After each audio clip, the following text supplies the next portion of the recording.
بسم اللہ الرحمن الرحیم۔ السلام علیکم۔ آج 23 نومبر بروز بدھ ہم بات کریں گے دو اہم ایشوز کے حوالے سے۔ عمران خان کی جانب سے جو اعلان کیا گیا ہے اور عمران خان کی جانب سے جو واضح یہ کہا گیا ہے کہ صدر پاکستان اور میں مل کر تعیناتی کی منظوری کے حوالے سے لاہ عمل دیں گے اور فیصلہ کریں گے، اس کو دیکھتے ہوئے اب دو اہم ڈیولپمنٹ سامنے آئی ہیں۔ ایک تو جو سینئر صحافی ہیں ان کی جانب سے فل کورٹ اور لارجر بینچ کے حوالے سے جو خبریں سامنے آ رہی ہیں اس کی حقیقت کیا ہے، اور دوسری طرف وفاقی کابینہ کا صبح اجلاس ہے، کل صبح اجلاس بلایا جا رہا ہے اور اس میں تعیناتیوں کے حوالے سے جو ترمیم ہے قانون میں اور آرمی ایکٹ میں، اس ترمیم پر بھی کل اجلاس طلب کر لیا گیا ہے۔ ایسی کون سی ضرورت پیش آ گئی کہ یہ پہلے تعیناتیوں کے حوالے سے ترمیم کی بات کی گئی تھی اور اس کے بعد پھر یہ معاملہ خاموش ہو گیا تھا؟ اچانک ایسا کیا ہوا کہ اس جو تعیناتی ہے اس کے ہوتے ہوئے اب ان کو ترمیم سے متعلق اجلاس بلانا پڑا ہے؟ اس کی تفصیل بھی میں آپ کے ساتھ شیئر کروں گا، اور ساتھ میں آپ کو بتاؤں گا کہ شہباز شریف اور ان کی رمضان شوگر مل کیس کا عدالت میں سماعت ہوئی تھی، اور رمضان شوگر مل کیس کے حوالے سے بڑا اپسیٹ، اور سلمان شہباز جو کہ اشتہاری ہیں ان کو اشتہاری ہونے کی سزا مل گئی ہے، اس کی تفصیل بھی میں آپ کے ساتھ شیئر کروں گا۔ پہلے ہم بات کر لیتے ہیں دو تین چھوٹے میٹرز کی۔ ایک تو عمران خان کے خلاف ممنوعہ فنڈنگ کیس پر سماعت ہوئی تھی اور الیکشن کمیشن اور چیف الیکشن کمشنر نے اس کے اوپر سماعت کی تھی۔ انور منصور خان صاحب جو وکیل ہیں، سابق اٹارنی جنرل ہیں، وہ موجود نہیں تھے۔ ان کی جانب سے معاون وکیل نے کہا کہ وہ عدالت میں موجود نہیں ہے، اس وجہ سے اس کیس کی سماعت کو ارجنٹ کیا جائے۔ یہ وہ جو ممنوعہ فنڈنگ کا کیس ہے، فنڈ ضبط کرنے کے حوالے سے جو کیس تھا، اس پر اب 13 دسمبر کی تاریخ مقرر کی گئی ہے، جبکہ دوسری جانب الیکشن کمشنر کی جانب سے ایک بڑا سخت رد عمل دیا گیا ہے، اور انہوں نے کہا ہے کہ کسی کی جرت نہیں ہے کہ وہ کوئی الیکشن کمیشن کی توہین کرے، کسی کو بھی الیکشن کمیشن کی توہین کرنے کی اجازت نہیں دی جائے گی۔ NA-45 کرم میں عمران خان ضمنی الیکشن جیت گئے تھے، لیکن عمران خان کے خلاف ایک کیس تھا کہ عمران خان نے ضابطۂ اخلاق کی خلاف ورزی کی ہے۔ حالانکہ عمران خان نہ الیکشن سے پہلے وہاں پر جا کے کوئی جلسہ کیا، نہ وہ الیکشن والے دن وہاں پر موجود تھے، لیکن اس کے باوجود یہ عمران خان کے خلاف ایک کارروائی شروع کی گئی اور چیف الیکشن کمشنر نے یہ کیس شروع کیا۔ اس کیس پر جو وکیل تھے پاکستان تحریک انصاف کے وہ پیش ہوئے۔ اسپیشل سیکرٹری الیکشن کمیشن نے کہا کہ یہاں پر سرکاری گاڑیاں استعمال ہوئی ہیں، تو یہ کیسے کہتے ہیں کہ سرکاری وسائل استعمال نہیں ہوئے؟ کرم میں سرکاری گاڑیاں استعمال ہونے کا الزام ہے۔ اسپیشل سیکرٹری الیکشن کمیشن یہ الزام لگا رہا ہے۔ عمران خان پہلے بھی خلاف ورزیاں کر چکے ہیں، تاہم ہماری گزارش ہے اقبال وزیر کے خلاف سخت کارروائی کی جائے۔ اقبال وزیر صوبائی وزیر ہیں پاکستان تحریک انصاف کے KPK کے۔ کہا یہ جا رہا ہے کہ ان کے خلاف کارروائی کی جائے، چونکہ انہوں نے ایک ویڈیو بیان دیا ہے اور اس میں یہ کہا ہے کہ وہ سرکاری جو چیزیں ہیں وہ استعمال کریں گے۔ انہوں نے کہا کہ لوگوں کو اشتعال دلانے کی کوشش کی ہے، جبکہ ان کی ٹویٹس سے الیکشن کمیشن کی ساکھ متاثر ہوئی ہے کہ جی ٹویٹ بھی کیے ہیں اور اس سے ساکھ متاثر ہوئی ہے۔ اس موقع پر پاکستان تحریک انصاف کے وکیل بیرسٹر گوہر کمیشن میں پیش ہوئے اور دلائل دیتے ہوئے کہا کہ خیبر پختونخوا میں 2 افسران یہ نوٹس بھیج رہے ہیں، اور پہلا نوٹس 3 ستمبر کو ہوا تھا۔ انہوں نے کہا کہ ہم نے کرم میں کوئی جلسہ ہی نہیں کیا، تاہم سیکورٹی وجوہات کی بنیاد پر نہ عمران خان اور نہ اقبال وزیر کرم میں گئے، کوئی گیا ہی نہیں ہے۔ ان کا کہنا تھا کہ الیکشن کمیشن کے بارے میں لوگوں کے تحفظات ہوں گے، تاہم ٹویٹ میں موجود الفاظ کو سنجیدہ نہ لیا جائے۔ اس موقع پر ریمارکس دیتے ہوئے چیف الیکشن کمشنر نے کہا کہ کوئی بھی شخص آئین سے بالاتر نہیں اور کسی کو بھی الیکشن کمیشن کے خلاف توہین کی اجازت نہیں ہے، حالانکہ آئین میں کہیں بھی الیکشن کمیشن کی توہین کا ذکر نہیں ہے۔ بیرسٹر گور کا کہنا تھا کہ الیکشن کمیشن کو دل بڑا کرنا چاہیے، جس پر الیکشن کمشنر نے کہا کہ ہم تو دل بڑا کرتے ہیں، لیکن دوسری سائڈ سے بڑے پن کا مظاہرہ نہیں کیا جاتا، اور یہ جو آپ تاثر دینے کی کوشش کر رہے ہیں کہ صرف خیبر پختونخوا میں نوٹس ہوتے ہیں، تو ایسا نہیں ہے۔ حالانکہ ہم نے کسی کے خلاف، نہ بلاول زرداری کے خلاف کبھی چیف الیکشن کمشنر کو عدالت لگا کے بیٹھے دیکھا ہے، نام نے رانا ثناءاللہ نے جو واضح الیکشن کی دھجیاں اڑا رہے تھے، کوئی کارروائی نہیں ہوئی۔ ہم نے نہیں دیکھا کہ کبھی مراد علی شاہ کے خلاف کارروائی ہو۔ صرف خیبر پختونخوا اور عمران خان، یہ 2 ہی ان کے ٹارگٹ ہیں اور انہی کو ٹارگٹ کیا جاتا ہے، لیکن ان کی جانب سے کہا گیا نہیں جی ہم صرف خیبر پختونخوا والی بات درست نہیں ہے، ہم باقیوں کے خلاف بھی نوٹس لیتے ہیں۔ اور ممبر کمیشن کا کہنا تھا کہ باقی صوبوں میں تو ہیلی کاپٹر بھی استعمال نہیں ہوا، جس پر بیرسٹر گوہر کا کہنا تھا کہ ہم نے تو ہیلی کاپٹر استعمال نہیں کیا، کرم میں گئے نہیں تو ہیلی کاپٹر کیا استعمال کرنا تھا۔ اس موقع پر انہوں نے کہا جی کہ ہم اس معاملے کو دیکھیں گے، اقبال وزیر کی ویڈیو کا بھی جائزہ لیں گے اور ہم اس پر فیصلہ سنائیں گے، اور فیصلہ محفوظ کر لیا ہے عمران خان کے خلاف ضابطۂ اخلاق کے کیس پر۔ اسے کہتا ہے زبردستی کیس ڈالنا۔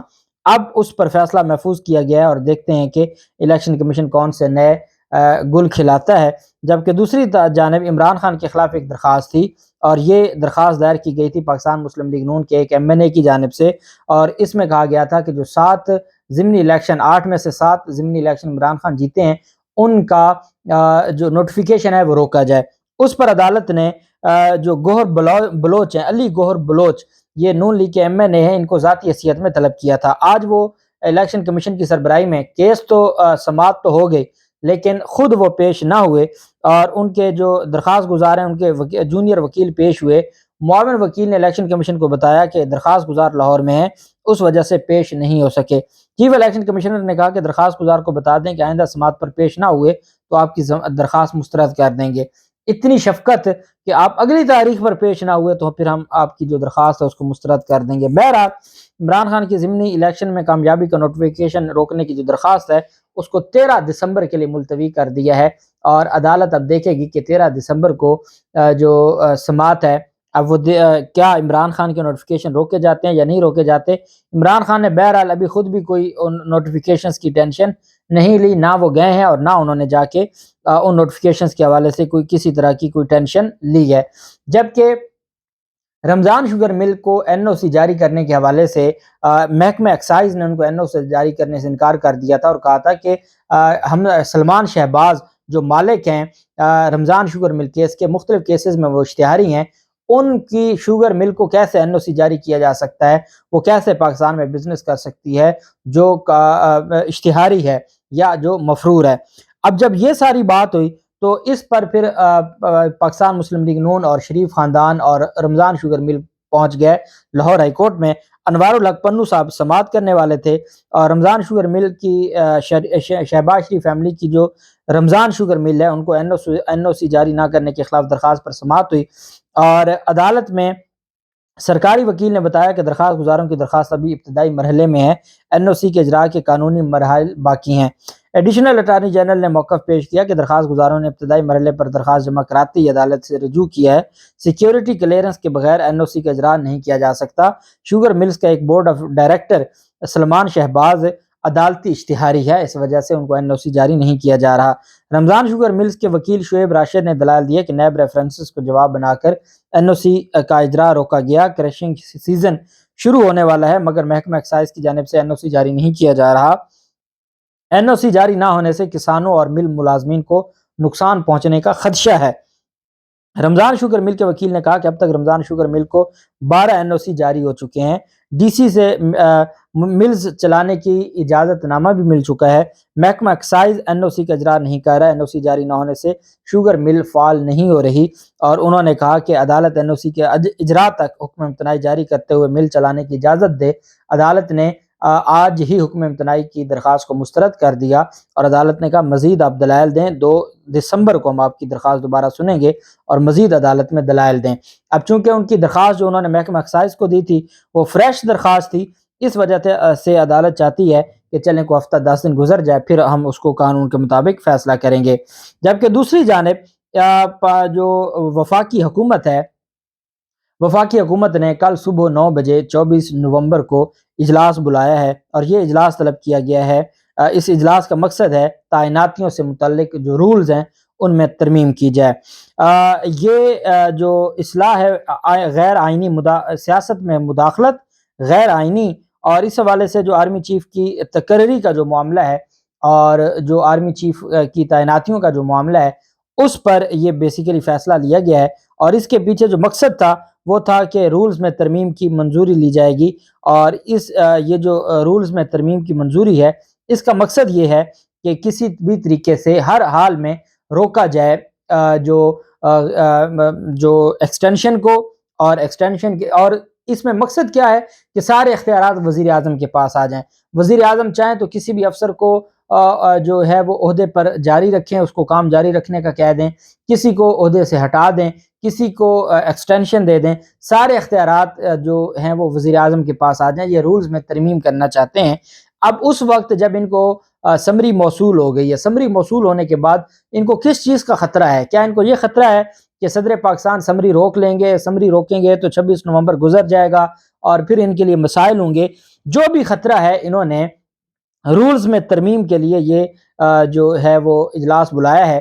اور اس میں بیسیکلی تو سمری کو ڈسکس کرنا تھا، سمری کی منظوری کو، لیکن اب انہوں نے ایک خبر جو جاری کی ہے جو مسلم لیگ نون کی جانب سے، پھر انہوں نے جیو نیوز پر یہ خبر چلوائی ہے کہ جی رولز میں ترمیم کے حوالے سے کابینہ کا اجلاس بلایا گیا ہے اور کابینہ کے اجلاس کا مقصد رولز میں ترمیم کرنا ہے. اور رولز میں جو ترمیم ہے وہ قانون کے مطابق ہوگی اور ہم اس ساری چیز کو دیکھیں گے. اب چونکہ یہ جو رولز میں ترمیم کا معاملہ ہے یہ کہاں تک جاتا ہے اور کیا یہ رولز میں کوئی ترمیم کر پاتے ہیں یا نہیں کر پاتے، یہ معاملہ بڑا دلچسپ ہے اور اس کی جو تفصیل ہے وہ میں آپ کو بتاؤں گا. تو دوسری جانب یہ کہا جا رہا ہے سینئر صحافیوں کی جانب سے کہ عمران خان کے اس کہنے کے بعد کہ صدر پاکستان میری مشاورت سے کریں گے، اور اگر صدر پاکستان روک لیتے ہیں، کیونکہ امید ہے کہ کل یہ 24 نومبر ہے، یہ 26 سے پہلے اس سمری کو صدر پاکستان کو انہوں نے بھجوانا ہے. کل جیسے ان کا کابینہ کا اجلاس ختم ہوگا تو یہ سمری صدر پاکستان کو بھجوا دیتے ہیں. اگر صدر پاکستان اس کو روک لیتے ہیں سمری کو، تو پھر اس کے بعد جو سپریم کورٹ آف پاکستان اور عدالتوں کو کور کرنے والے سینئر صحافی ہیں ان کو بو آ رہی ہے. اور بو کس چیز کی آ رہی ہے؟ ان کو بو آ رہی ہے کہ فل کورٹ بینچ بھی بن سکتا ہے اور اس پہ جو لارجر بینچ ہے وہ بھی بن سکتا ہے، اور جو چیزیں ہیں وہ بالکل ڈیفرنٹ جا سکتی ہیں. اور ان کا یہ کہنا ہے کہ full court plus larger bench تیاریاں مکمل ہو چکی ہیں، یہ کہا جا رہا ہے سینئر کورٹ رپورٹرز کی طرف سے. اب یہ معاملہ بڑا دلچسپ ہو جائے گا اگر اس طرح کی کوئی چیز آتی ہے، اور کیونکہ سپریم کورٹ آف پاکستان نے کسی بھی غیر آئینی، جو سپریم کورٹ جس کو غیر آئینی سمجھتی ہے، اس کو روکنا ہے. تو اور ادھر وفاقی کابینہ نے یہ اجلاس بلایا ہے رولز میں ترمیم کا. تو یہ ساری چیزیں بتاتی ہیں کہ معاملات ابھی بھی کافی گمبھیر ہیں. دیکھتے ہیں کیا ہوتا ہے، جو بھی تفصیلات ہوں گی آپ کے ساتھ شیئر کرتے رہیں گے. اللہ پاک پاکستان کا حامی و ناصر ہو. بہت شکریہ. اللہ حافظ. پاکستان زندہ باد.